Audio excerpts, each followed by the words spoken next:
Welcome back to Old School Sports and our Franchise Hockey Manager 9 playthrough of the World Champion Chicago Blackhawks.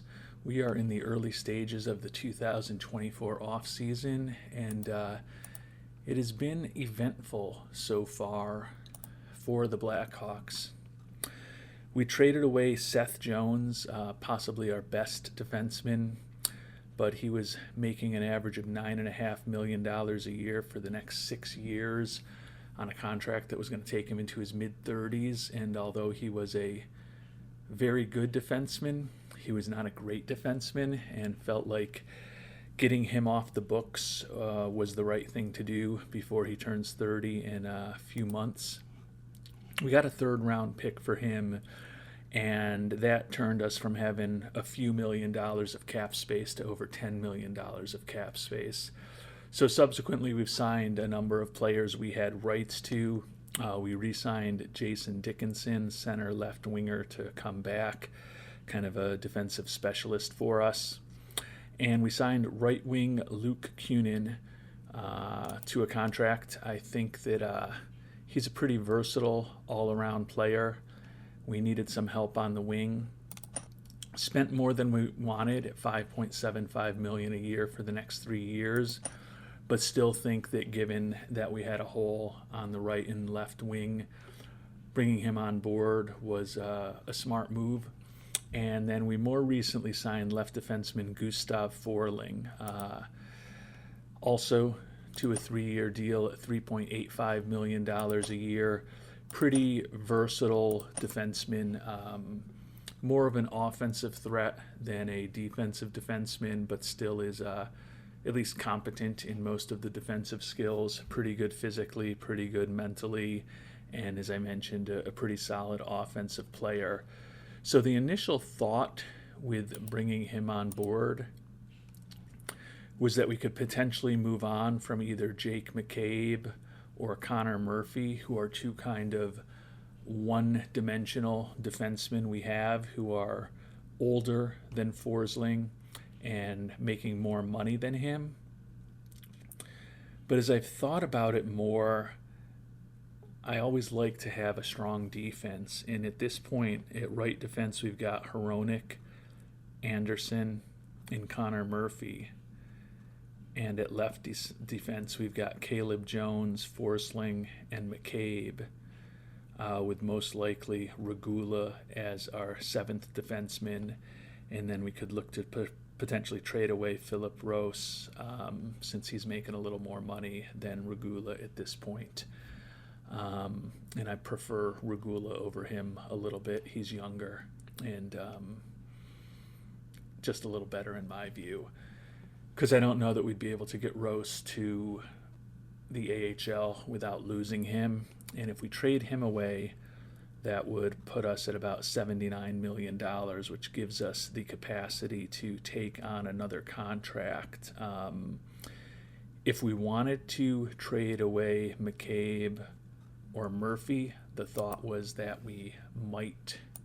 that would open up just about enough money for us to reunite the Blackhawks with Teuvo Tervainen, who was with them for a championship team, their last championship until we won it this past year in 2015, I believe.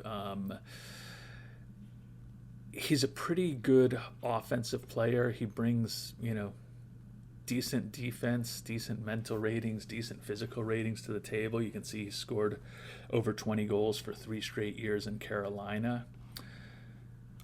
But he is going to turn 30 before the season starts. And he's looking for over $5 million a year.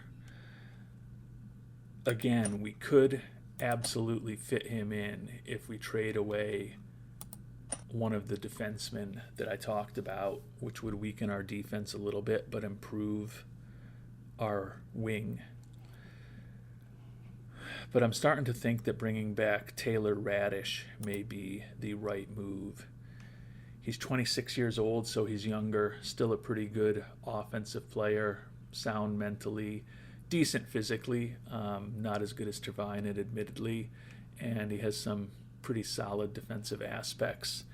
He's been a pretty versatile player for us the last couple years. Had a really nice year last season with 20 goals, 45 assists, plus 25 in 18 plus minutes on ice. He can play both of the wings, and he's looking for about $2.6 million, which we should be able to just fit in under the cap, particularly if we do ultimately trade away Rose. So my thought is that we bring Taylor Radish, who's kind of established with this team, can play either wing for us, which we need, and is younger than Tervainen and is going to be making about $3 million a year plus, less than Tervainen. And we keep what I think could be an excellent defense together. Forsling essentially is going to take over for Seth Jones. So certainly a modest downgrade there. And obviously we will be likely moving on from McCabe because his contract is done at the end of this season, like the really good old school stay-at-home defenseman. But I don't know that I want to be paying him close to $5 million a year in his early to mid-30s to come back with us either. So I'm leaning at this point towards making the offer to bring back Taylor Radish rather than getting a little funkier and going after Tervainen.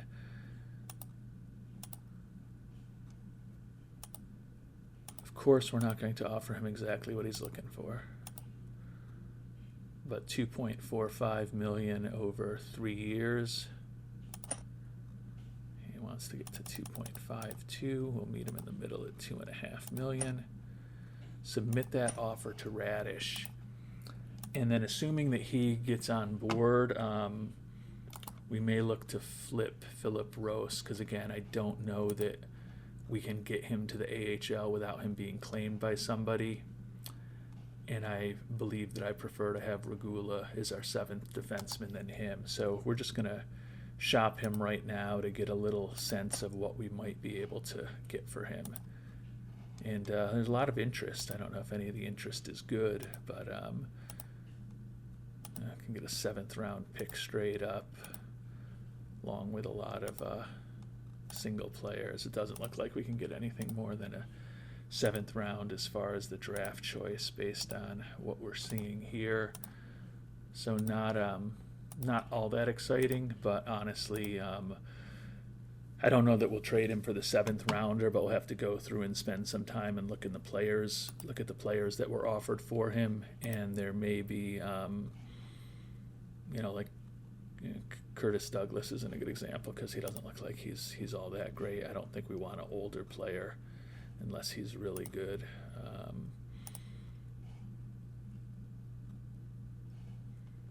There's really not a lot for him. 22-year-old defenseman Jacob Kruscott. Now if he's on a 2-way contract at this point, somebody like, it looks like he probably is.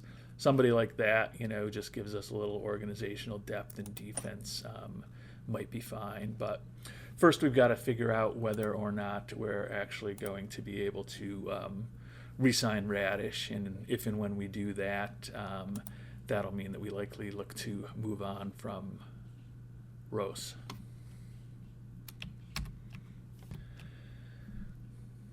And we did get Taylor Radish signed, so that's another winger, which is good.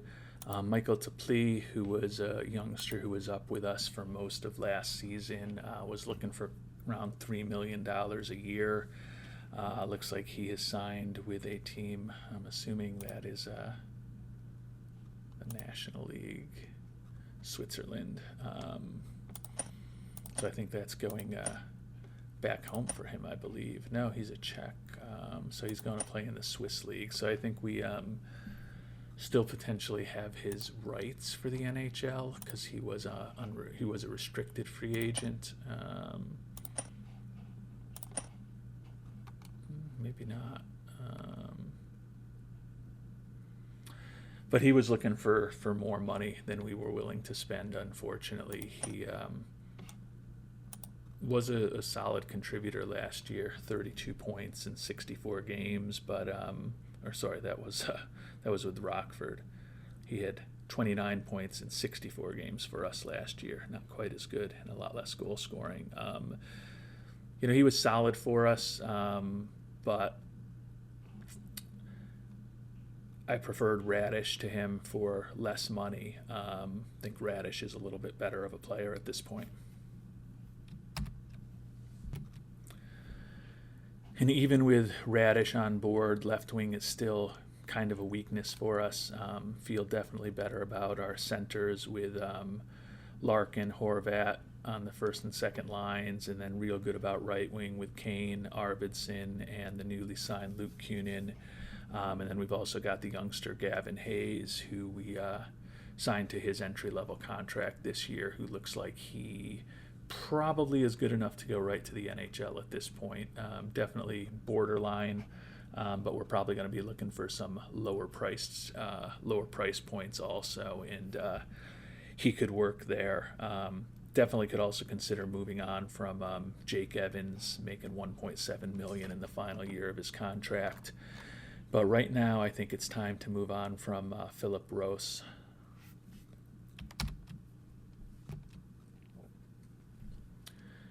And the offers for Rose were not overwhelming. We're going to go with some youth, 19-year-old defenseman Sawyer Mineo. Not sure whether he's ever going to turn into an NHL player, but at least gives us a little depth and a little youth. He's going to be 19 for this whole upcoming season, so presumably we're just going to keep him in the WHL. His preference is to remain in the juniors. Still on an entry-level contract, so we're going to go ahead and complete that trade, and that puts us in a position where now still have 24 players on the roster, so we're actually going to send Korchinski to the AHL just to get him off and see what the financial situation looks like. So that gives us 23 players on the roster, and Mineo's on the roster too. Clearly, we'll just loan him back to the WHL for next year. So that puts us back to 22 players, just in terms of helping me with simple math. As far as a replacement level player, replacement contract type player, put Korchinski back there, and we're at $81.4 million. So we don't have a ton of capacity to take on an additional contract, but right now we do have 8 defensemen on the team, which means that there are only 13 forwards, so we'd want to ultimately get another left wing or center onto the potential roster and move Korchinski down. So we've got some money to bring a player on board, but it's certainly not going to be a big-time player.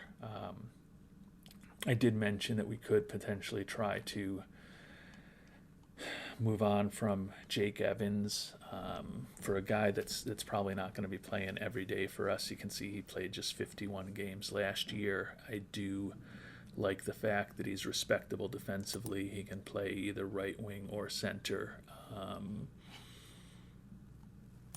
Is he the greatest player in the world? No, but he definitely has his role on this team. And given that he's in the final year of his contract and he's a little bit older, if he only plays 30 games for us and doesn't really develop and even starts degrading a bit in terms of his skills, it's because he's not playing. It's not really the end of the world for us, because he's not a player who's going to be with us for the long term. So we'd definitely like to look for a little more help. Probably a left winger, because a lot of our wings can also play center, but not all of our centers can also effectively play on the wing.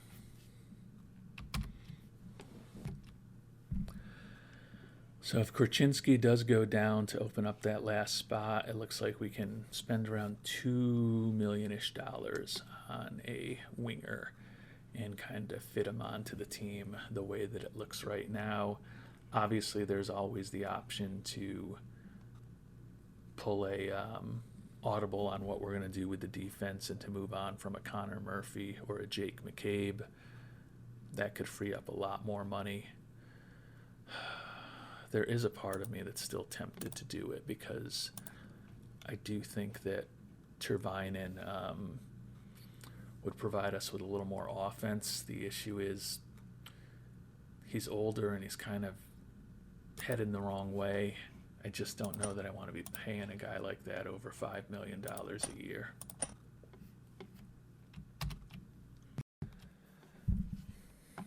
Which has got me thinking that maybe we bring Mackenzie Entwistle back, right winger / center. He played in 80 games for us last year, generally on the fourth line, averaged less than 13 minutes on the ice.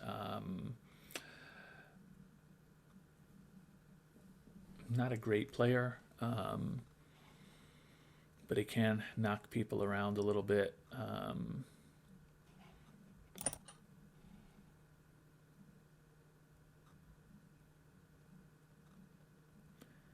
Gives us another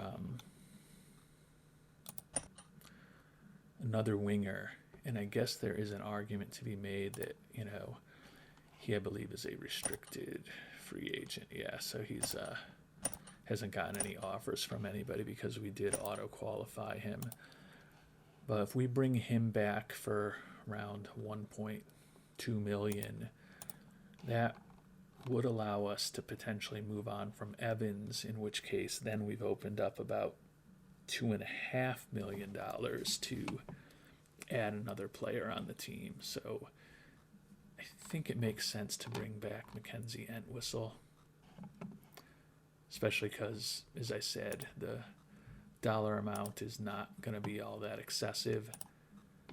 I'd love it if he would go for a two-way contract, but after spending the last 3 years on the Blackhawks, I'm guessing that will not be what he wants to do.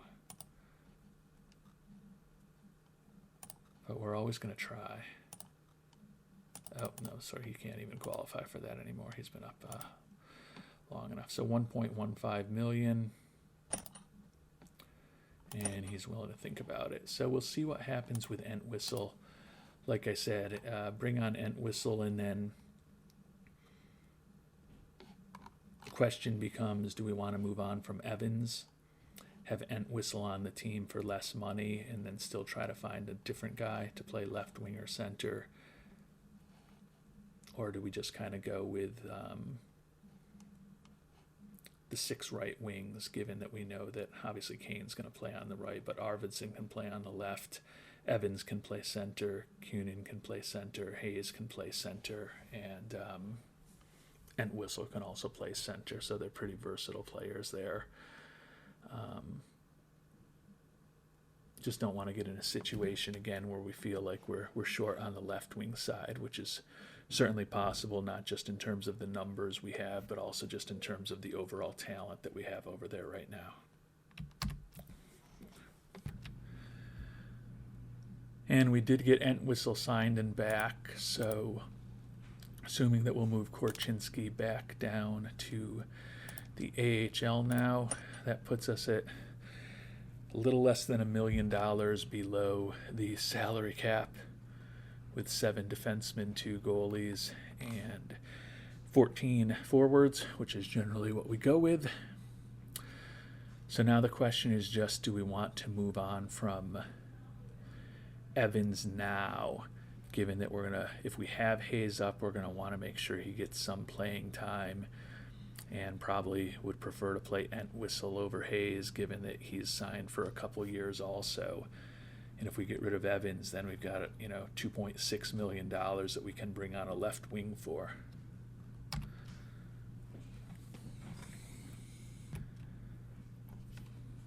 And I did shop Jake Evans just to see what the market was like. I can get a 6th rounder from a couple of different teams, along with some players of various levels of quality. So we can get something for him if we have to deal him. Issue right now is that there's just nobody that kind of fits the bill of what we're looking for in terms of a winger. They're either too expensive like Duclair or Turbinen, or I don't think that they're much of an improvement and might not be as good as what we have at the back end of our 23-man roster. And we did have just a random trade that we had offered offline that was accepted. We were basically trading the rights to some of the older players in our system. Probably Antti Sarella is probably the best. Ilya Safonov, decent prospect also. Jake Rychek, Parker Fu, kind of non-prospects. Chad Yetman in the middle. But sent the rights to all those players to the Ducks, and we got a 5th and 6th rounder in future drafts in return. So we are going to go ahead and complete that trade, give us a little bit more draft capital, and kind of clean up a little bit our protected list, which now stands at 70 of 90 players after getting rid of those 5.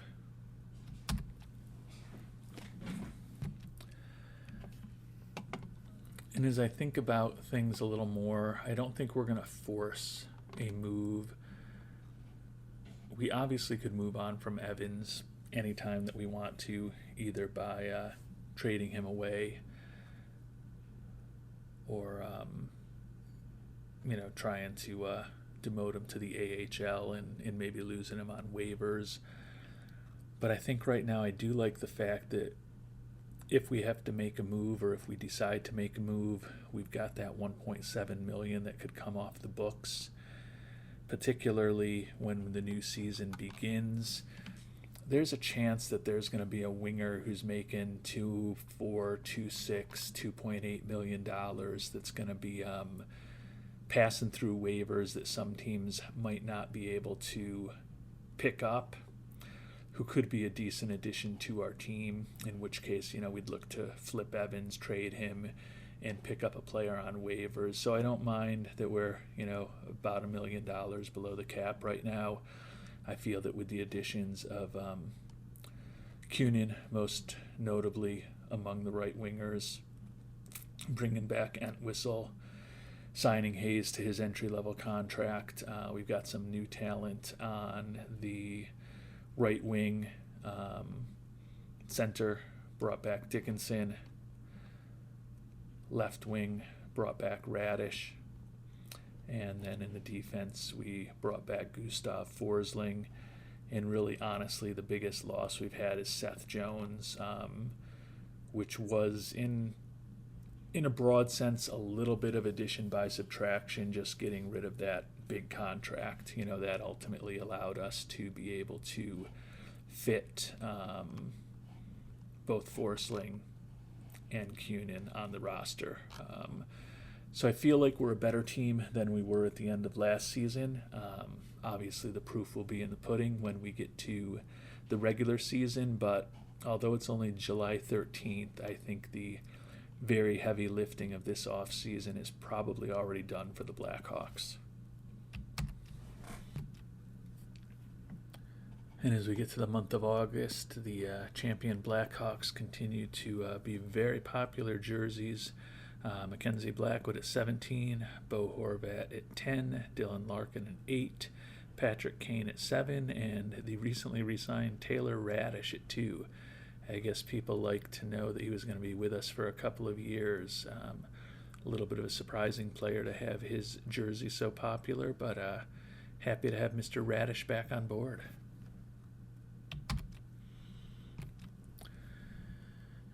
And our clique is growing larger.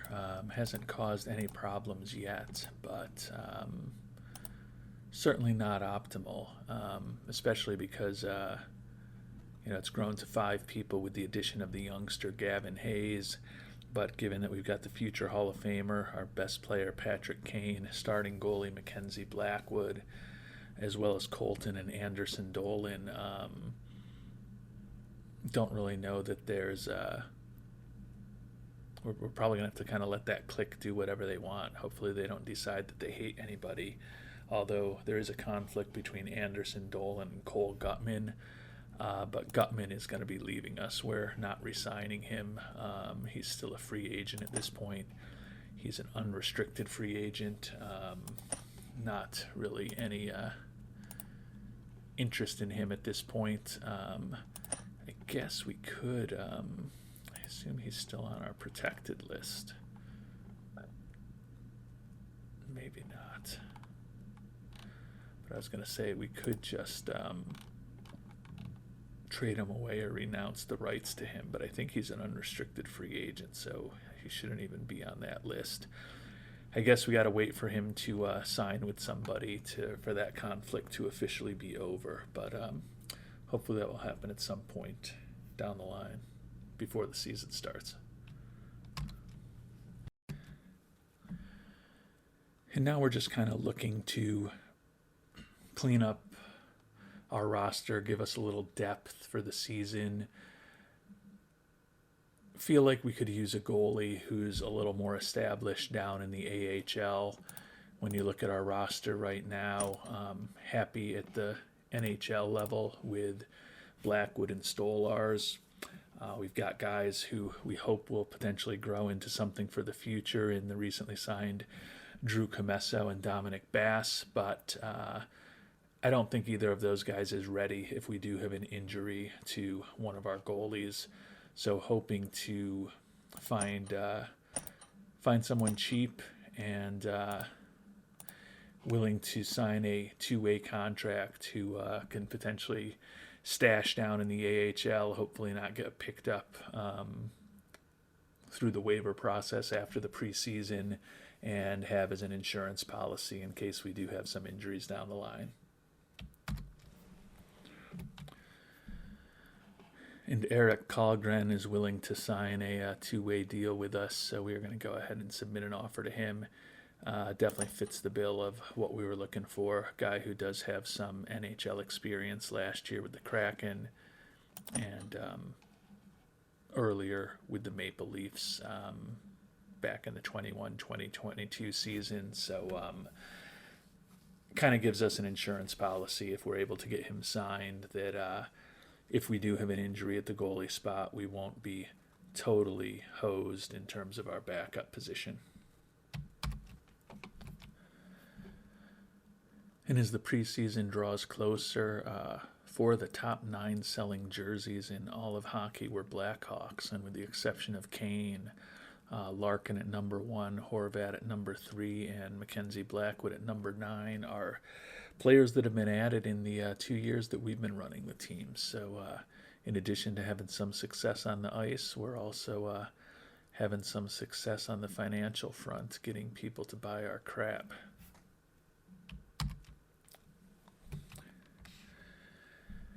And we are to the start of the preseason now. A lot of our players are involved in the World Cup.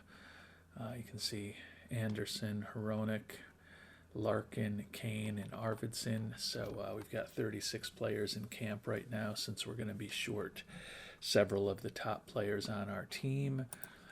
Taking a look at the schedule, looks like we've got a decent number of games in going to play 7 times in the month of September before we get the break before the regular season begins. So going to be busy, so we'll get a good look at a lot of players, especially with several of the bigger stars on the team away on international duty.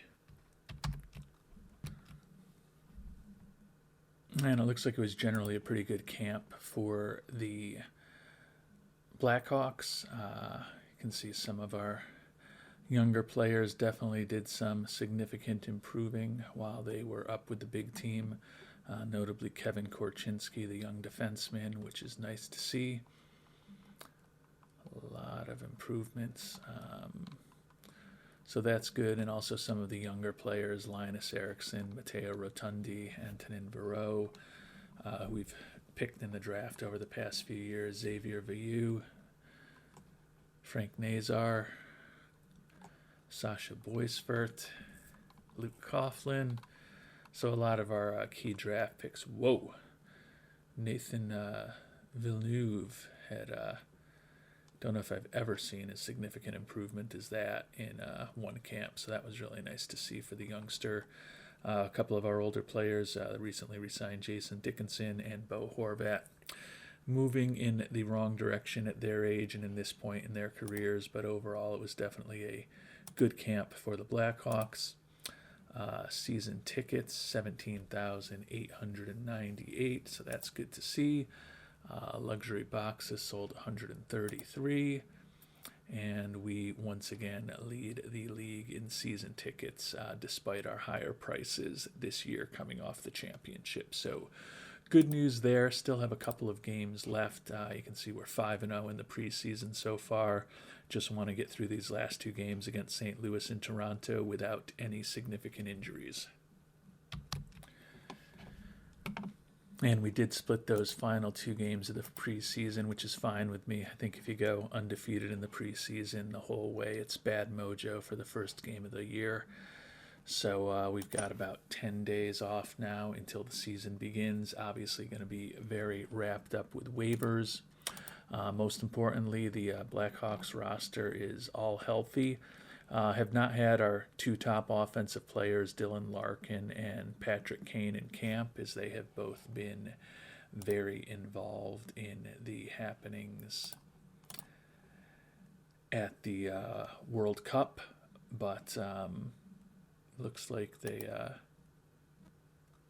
should be back soon. Obviously, they'll be back in time for the season, and both of those guys have been with us in the past. Larkin for one season, and Kane for the better part of 2 decades at this point. So should not have any problems getting them back into the fold. So we're going to work on some final cuts and then wrap up the episode, and we'll begin next episode with waivers and the start of the regular season. And really kind of only one change to the 23-man roster that we had expected to break camp with. We are going to keep up Colton Dock, the 21-year-old who actually was on the roster when we won the Stanley Cup last year because of injuries, although he hasn't played at the NHL level yet. Came down to him or Gavin Hayes, who we just signed this past offseason. Since Hayes doesn't have any experience above the OHL level, we're actually going to start him in Indy. I think he'll be pretty dominant there and quickly move up to the AHL. But Colton Dock, when we look at our training, can get kind of a full benefit from being at this level. So we're going to play around with our training, make sure that the youngster Dock is getting as much attention as possible. Should see some decent playing time here at the NHL level, but given that he doesn't really have a lot to prove at the AHL level after scoring 22 goals in 53 games at Rockford last year, and given that it doesn't seem like it's going to harm his development to be up here, want to kind of see what we've got with him, since we've got 2 years left till we're going to need to decide whether to re-up with him or not. So clearly that could change if we see any interesting players coming through waivers over the next week and a half or so before the season starts. Certainly Doc could end up getting moved down. As we've talked about, it's possible we would move on from Jake Evans. But the team kind of is what it is at this point. Obviously, our salary will be very close to the cap once Kane and Larkin are back from international duty. Not as eventful an off-season as the previous one, but I think overall we're still a better team than we were when the off-season began, which is kind of the goal of free agency and trades and the draft and making all the kind of roster moves that we did. So the 2024 to 2025 season will begin in our next episode. Until then, thanks so much for watching and hope you have a great day.